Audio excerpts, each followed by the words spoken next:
Hey guys, welcome back to my YouTube channel. आज की इस वीडियो में हम लेसन प्लान पढ़ेंगे बीएड से रिलेटेड। तो यहाँ पे जो मैथ सब्जेक्ट का फर्स्ट जो लेसन प्लान हम पढ़ेंगे वो है मैथ सब्जेक्ट का, और प्रकरण हमारा रहेगा परिमेय संख्या। तो यहाँ पे जो है विद्यालय का नाम लिखते हैं, फिर यहाँ कक्षा, कालखंड, विषय, प्रकरण और इस तरह औसत आयु, दिनांक, उपस्थिति और समयावधि। फिर इसके बाद नेक्स्ट स्टेप में आता है समान उद्देश्य। तो यहाँ पे हम समान उद्देश्य में पहले लिखेंगे छात्रों को संख्या से संबंधित ज्ञान प्राप्त करना, और छात्रों में संख्या के प्रति रुचि जागृत करना, छात्रों में संख्याओं की व्यवहारिक जानकारी और उपयोग करने की क्षमता विकसित करना, छात्रों की मानसिक शक्ति का विकास करना। फिर इसके बाद हम लिखते हैं विशिष्ट उद्देश्य। तो यहाँ पे हम लिखते हैं छात्रों को परिमेय संख्या का अध्ययन कराना। फिर है शिक्षण सहायक सामग्री, तो चौक, डस्टर, श्यामपट्ट, चार्ट इत्यादि। फिर इसके बाद लिखते हैं हम पूर्व ज्ञान। तो पूर्व ज्ञान पिछली कक्षा से संबंधित होता है छात्रों में। तो हम यहाँ 8th कक्षा के लिए बना रहे हैं, तो इससे पहले उन छात्रों को संख्या के बारे में समान जानकारी रखते हैं। फिर आता है प्रस्तावना प्रश्न। तो प्रस्तावना प्रश्न में हम यहाँ प्रश्न और संभावित उत्तर लिखते हैं। तो पहला प्रश्न हमने यहाँ पूछ लिया कि संख्या किसे कहते हैं। तो छात्र उत्तर देंगे कि वह गणितीय इकाई जिसका उपयोग नापने और गिनने के लिए किया जाता है, संख्या कहते हैं उसे। फिर नेक्स्ट जो क्वेश्चन हम पूछेंगे, तो यहाँ पूछा हमने सम संख्या क्या होती है। तो छात्र जवाब देंगे जो 2 से विभाजित हो जाए। विषम संख्या क्या होती है, तो 2 से विभाजित ना हो। फिर यहाँ पे हम क्वेश्चन पूछेंगे नेक्स्ट, तो परिमेय संख्या किसे कहते हैं। तो यहाँ पे छात्र समस्यात्मक हो जाएंगे। तो यहाँ पे छात्रों के लिए प्रश्न समस्यात्मक है। अब उसके बाद हम उद्देश्य कथन बोलेंगे कि आज हम परिमेय संख्या के बारे में पढ़ेंगे। फिर यहाँ पे हम उसके बाद लिखेंगे शिक्षण विधि। तो यहाँ पे अभी मैंने ब्लैंक छोड़ा है, आप जो विधियों का इस्तेमाल करें, जैसे प्रश्नोत्तरी विधि और आगमन निगमन विधि, क्योंकि मैथ्स का यहाँ पे लेसन प्लान है, तो आगमन निगमन विधि जैसे, तो वहाँ पे हम यहाँ पे फिल कर लेते हैं। और यहाँ पे हम सुविधा के अनुसार स्कूल में अगर प्रदर्शन विधि का कोई वो हो, तो यहाँ पे हम प्रदर्शन विधि लिख लेते हैं। प्रस्तुतिकरण आता है नेक्स्ट पॉइंट। तो प्रस्तुतिकरण में हम 4 कॉलम बनाते हैं, विषय वस्तु, शिक्षक क्रिया, छात्र क्रिया और श्यामपट्टकार। तो विषय वस्तु हमारे पास क्या है कि परिमेय संख्या का समान परिचय देंगे। तो यहाँ पे जो शिक्षक क्रिया में आएगा, तो यहाँ हम छात्रों से विकासात्मक प्रश्न पूछते हैं। तो विकासात्मक प्रश्न पूछेंगे, तो पहला प्रश्न है कि पूर्ण संख्या किसे कहते हैं। तो छात्र जो हैं वो उत्तर देंगे कि 0 से लेकर अनंत तक की धनात्मक संख्याएं तो पूर्ण संख्या है। पूर्ण संख्या क्या हो जाएंगी, 0, 1, 2। यहाँ पे हम श्यामपट्ट पे लिख देंगे, छात्रों के जवाब के बाद भी लिख सकते हैं। और पूर्णांक संख्या किसे कहते हैं, सेकंड प्रश्न पूछेंगे। तो छात्र जवाब देंगे कि सभी धनात्मक तथा ऋणात्मक अनंत तक की संख्याएं पूर्णात्मक संख्या हैं। तो हम इसे भी जिन छात्रों को नहीं पता रहता है उनके लिए बोर्ड पे लिख देते हैं कि पूर्णांक संख्या ये होती है कि माइनस यहाँ भी अनंत तक जाएगा और यहाँ प्लस पॉजिटिव वाली संख्याएँ भी अनंत तक जाएंगी। फिर यहाँ पे जो है, अब हम यहाँ पे छात्रों को बताएंगे कि छात्र जहाँ हमारे समस्यात्मक हुए थे कि परिमेय संख्या क्या है।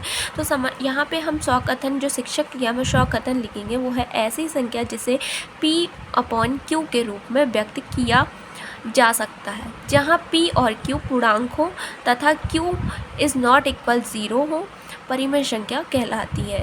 तो छात्र ऐसे क्या करेंगे, छात्र क्रिया में आएगा, छात्र ध्यानपूर्वक सुनेंगे और श्यामपट्ट की ओर देखेंगे। फिर यहाँ पे हम श्यामपट्ट पे भी एक्सप्लेन करते जाएंगे कि परिमेय संख्या P/Q और Q इज़ नॉट इक्वल 0, और उदाहरण दे देंगे 4/7, 5/6, 2 और -3, क्योंकि यहाँ अपॉन में 1 होता है, यहाँ 1 होता हैगा।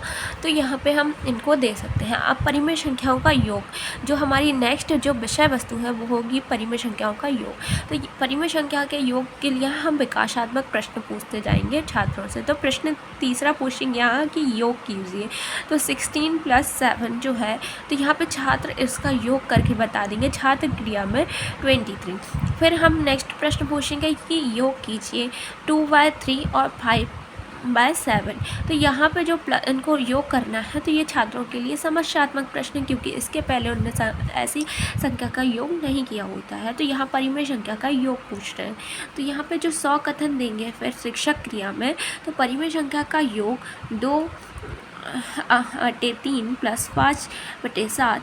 तो यहाँ पे जो है इसका योग जो करना है, तो हम यहाँ एक्सप्लेन करेंगे कि हरों 3 और 7 का पहले तो एलसीएम ले लेंगे, और एलसीएम 21 आएगा। यहाँ पे छात्र ध्यानपूर्वक सुन रहे हैं सैमपट की, और हमें ये समझाना है कि 3 और 7 का एलसीएम लेंगे। तो यहाँ पे क्या आ जाएगा, एलसीएम 3 × 7 21 आ जाएगा इनका एलसीएम। यहाँ गुणनखंड विधि छात्रों ने पहले सीख रखी होती है, तो ये उन्हें इस माध्यम से हमें समझाना होता है।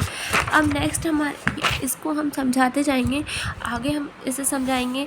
तो सेकंड हमारे पॉइंट में समझाएंगे कि 3 का जो भाग है वो 21 में देने पर 7 आएगा, जिसका गुणा 2 में करेंगे तो 14 आएगा। हमें ऐसे इधर पे शिक्षक क्रिया में ये स्टेटमेंट के फॉर्म में लिखना होता है, ऐसे लिख लेंगे यहाँ पे कैसे हम उसको योग करना सिखा रहे हैं वो, और छात्र को बोर्ड पे हम समझा देंगे कि यहाँ पे जो इन संख्याओं का जो था वो एलसीएम 21 आया था। तो यहाँ पे जो 3 का भाग जो 21 में जाएगा, 21 नीचे लिखेंगे तो 7 आएगा, 7 का इंटू 2 में होगा, और प्लस करके 7 का डिवाइड जो करेंगे 21 में भाग देंगे, तो यहाँ पे 3 आएगा, तो 5 का गुणा 3 में करेंगे, और फिर जो यहाँ पे जो संख्याएं आएंगी उनको जोड़ देंगे ऊपर, तो 29/21 आ जाएगा। यहाँ पे ये योग करना, और इसी को हम यहाँ पे स्टेटमेंट के तौर पे लिखते जाते हैं। अब नेक्स्ट आएगा कि परिमेय संख्याओं का गुणा करना, विषय वस्तु में आएगा, और यहाँ पे हम विकासात्मक प्रश्न पूछेंगे छात्र से, तो गुणा कीजिए 2 × 4 और 6 × 3। तो ये छात्र हमारे बता देंगे यहाँ पे गुणा करके, ये छात्र क्रिया में आ जाएगा। फिर नेक्स्ट हम प्रश्न पूछेंगे परिमेय संख्याओं का गुणा कैसे करते हैं, तो यह छात्रों के लिए समस्यात्मक प्रश्न हो जाएगा।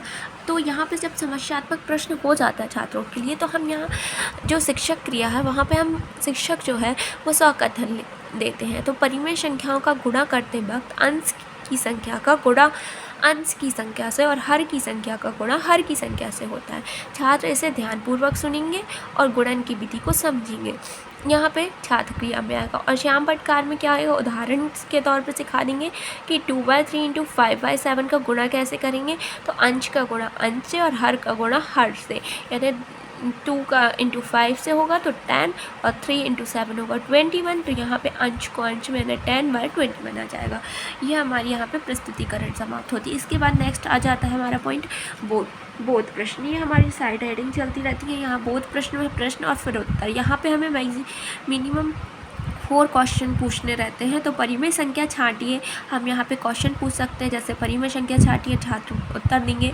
परिमेय संख्याओं में पी व क्यू किस प्रकार की संख्या है, पूर्णांक। ये हम टॉपिक से रिलेटेड जो अभी हमने पढ़ाया है उससे रिलेटेड प्रश्न पूछते हैं। फिर योग कीजिए, और ये छात्रों को योग मतलब छात्र इसका जवाब देंगे, तो वो हम यहाँ पे लिखते जाते हैं संभावित उत्तर में। अब हमारे पास आ जाएगा कि परिमेय संख्या। नेक्स्ट एक और क्वेश्चन हम पूछ लेंगे कि अपरिमेय संख्या छांटिए, तो अपरिमेय संख्या छांट के भी छात्र बता देंगे। फिर नेक्स्ट हमारी साइड हेडिंग आ जाती है पुनरावृत्ति प्रश्न।